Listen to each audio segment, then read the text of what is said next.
Hello అండి, ఈ వీడియోలో మనం మలీదా ఎట్లా చేస్తారో చూద్దాం. మలీదా అంటే ఏంటంటే పీర్ల పండగకి, మొహరం పండగకి చేసేటటువంటి స్పెషల్ అండి.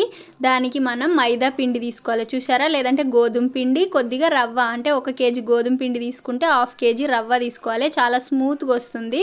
తీసుకున్న తర్వాత దాన్ని మంచిగా పిసికి పెట్టుకోవాలి. ఒక 1/2 అవర్ నాననియ్యాలి.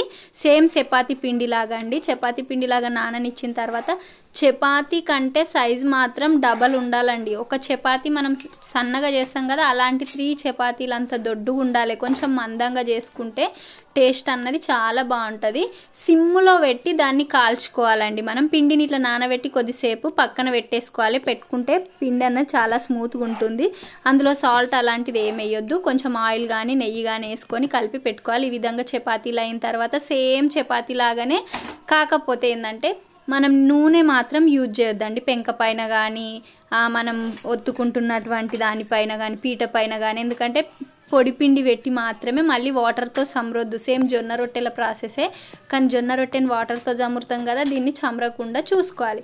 ఈ విధంగా నీట్గా కాల్చుకున్న తర్వాత, కొంచెం ఎక్కువ కాల్చుకుంటే ఎక్కువ రోజులు ఉంటుంది, మంచిగా ఉంటుంది టేస్ట్. తెల్లగా కాల్చుకుంటే మాత్రం కొంచెం టేస్ట్ అన్నది తగ్గుతుంది, ఒక 2-3 రోజులు ఉంటుంది. ఇది 15 డేస్ వరకు అయినా తినొచ్చండి. చాలా మంచిది, హెల్తీ ఫుడ్. ఎందుకంటే ఎలాంటి ఆయిల్ వాడట్లేము ఇక్కడ కాబట్టి. ఈ విధంగా మనం చూర చేసుకున్న తర్వాత, అప్పట్లో అయితే చేతులతోనే చేసేటోళ్ళు, ఇప్పుడు మనకు చేత కావట్లేదు కాబట్టి మనం మిక్సీని యూజ్ చేయడం జరుగుతుంది. ఈ విధంగా ఒక ప్లేట్లో సన్నగా చేసుకున్న దాన్ని మిక్సీలో వేసుకొని కొద్దిగా పడితే కూడా చాలా స్మూత్గా అవుతుంది. తింటే మాత్రం చాలా టేస్ట్ ఉంటుందండి.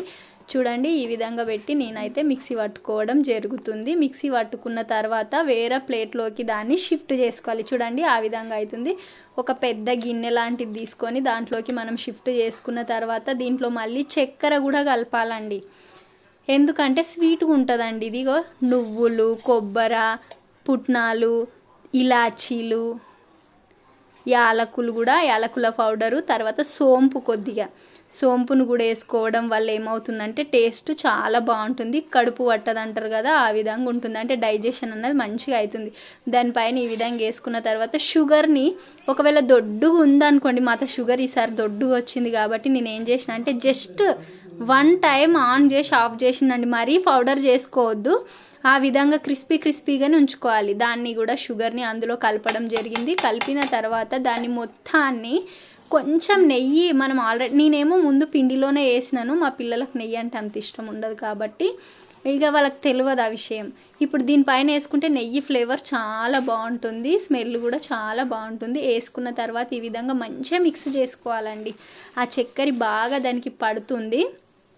ఒకవేళ మనం టేస్ట్ చూసుకొని 1/2 కేజీ కంటే 1 గ్లాస్ తక్కువ వేసుకోవాలి. ఎందుకంటే ఎక్కువ తీయగా అయిపోతుంది. లేదు మాకు చాలా స్వీట్ కావాలనుకున్న వాళ్ళు 1/2 కేజీ షుగర్ వేసుకుంటే మాత్రం చాలా స్వీట్గా అవుతుంది. తింటుంటే మాత్రం సూపర్గా ఉంటుందండి. ఎంత బాగుంటుందంటే ఇక చెప్పడం అవసరం లేదు, అంత బాగుంటుంది. పిల్లలకి స్కూల్కి వెళ్ళేటప్పుడు స్నాక్స్గా కూడా యూజ్ చేసుకోవచ్చు మనం. ఎందుకంటే వాళ్ళకి స్నాక్స్ ఇస్తాం కదా మనం, బ్రేక్ఫాస్ట్ టైం అయిన తర్వాత స్కూల్కి తీసుకెళ్ళేటప్పుడు. ఆ విధంగా స్నాక్స్గా కూడా యూజ్ చేసుకోవచ్చు. చూడండి ఎంత బాగా అనిపిస్తుంది, చూస్తే తినాలనిపించేస్తుందండి. ఒక్కసారి తిన్నారంటే మళ్ళీ కావాలంటారు, అంత టేస్ట్ ఉంటుంది. మెయిన్గా గోధుమ పిండే కాకుండా మనం అందులో రవ్వ కలిపితే మాత్రం ఇంకా టేస్ట్ ఉంటుంది. మా పిల్లలు కూడా ఇష్టంగా తింటారు. మా ఇంట్లో వాళ్ళందరికీ ఇష్టం.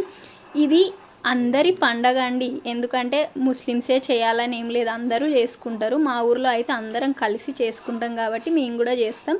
ఈ విధంగా చేసుకొని 3 డేస్ బాగా సెలబ్రేషన్స్ అన్నవి జరగడం జరుగుతుంది.